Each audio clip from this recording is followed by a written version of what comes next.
Hi everyone, welcome to the Viking Initiative for Building Excellence. This video is on IB biology and we're going to be covering the concept on the carbon cycle. So first up, it's important to know why we study carbon.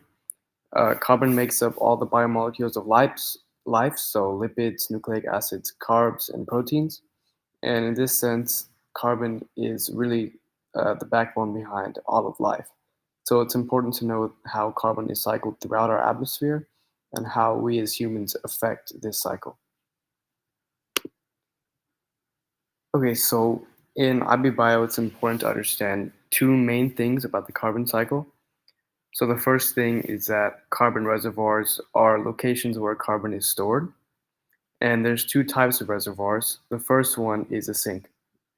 So these are reservoirs where the carbon uptake is greater than the carbon release. So this means that carbon sinks, they pull carbon from the atmosphere more than they release it back to the atmosphere. So there is a net carbon uptake. In other words, you could say that the rate of photosynthesis exceeds the rate of cellular respiration. And the reason this works out is because photosynthesis takes in carbon as a product, meaning that organisms that photosynthesize, they take carbon from the atmosphere.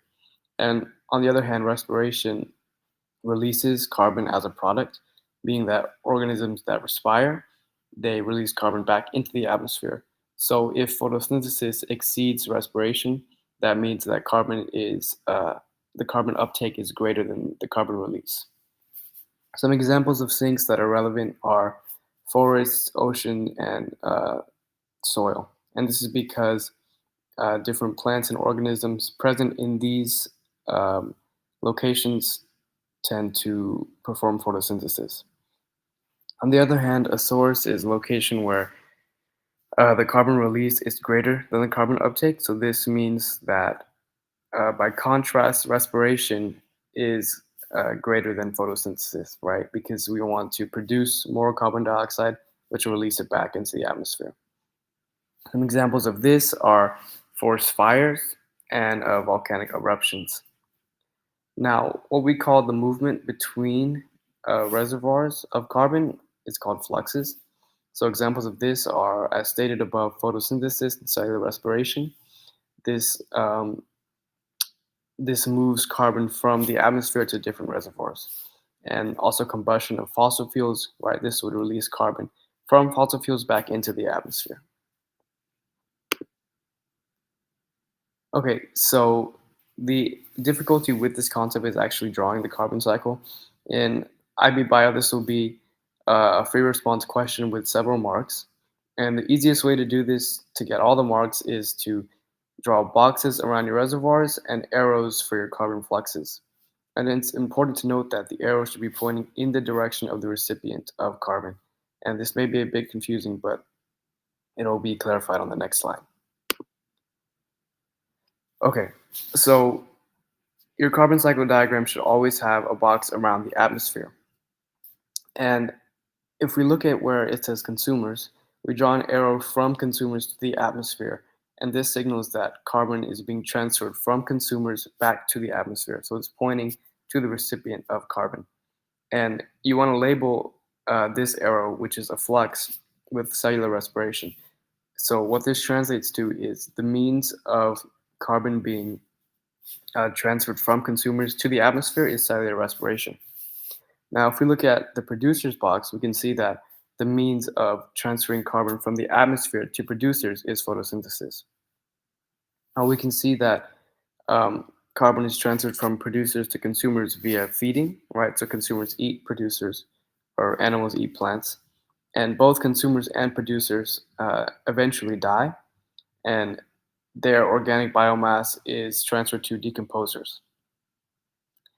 And these decomposers, their job requires cellular respiration, right? So there should be an arrow pointing from decomposers to the atmosphere, signaling that they transfer carbon back to the atmosphere via respiration. Um, the last little bit involves fossil fuels as well. So decomposers over a very long time, they fossilize into fossil fuels. And when these fossil fuels are combusted, they release carbon back into the atmosphere. So that's signaled by those two arrows, one labeled fossilization and the other labeled combustion.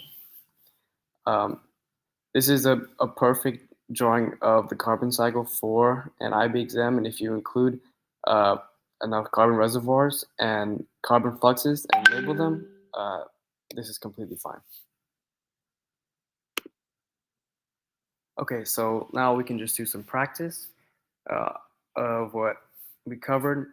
So, first question: which of the following is a carbon source? Want to remember that a carbon source is a reservoir that releases more carbon than it uptakes. So, if you look at A, B, and C, these were all examples of carbon sinks, leaving D as the only answer. Number two: what is the definition of a carbon sink? So, we know that a sink uptakes more carbon than it releases, and C is the only answer that makes sense. Number A is irrelevant, number B is as well, and number D is actually a definition of a carbon flux. For some FRQs, so firstly, what is the process that allows producers to capture carbon from the atmosphere? And we know that producers photosynthesize, so the process would be photosynthesis. And this results in an uptake of carbon, so this is correct. Second, what is the role of cellular respiration in the carbon cycle? So we know that respiration is responsible for releasing carbon back in the atmosphere, right? A product of respiration is carbon dioxide. Lastly, let's do one database question. So we have a graph that illustrates the rates of photosynthesis and cellular respiration with respect to time or with respect to temperature um, of an ecosystem. So we want to state one temperature at which the ecosystem would function as a carbon sink. So we know that if it's functioning as a carbon sink, the rate of photosynthesis has to be greater than respiration. So where these two lines are, to the left of it and to the right of it, we see that photosynthesis is greater than respiration. So any one of these temperatures would be where the ecosystem is a carbon sink. And in between these two lines is any temperature at which the ecosystem would be a carbon source, because the rate of respiration is greater than the rate of photosynthesis. Okay, that's all on the carbon cycle. Remember to visit thevikinginitiative.com for more AP and IB resources. And if you have any questions on this topic or any other topics, make sure to join the IB Bio group chat in WhatsApp and ask us. Okay, thanks for watching.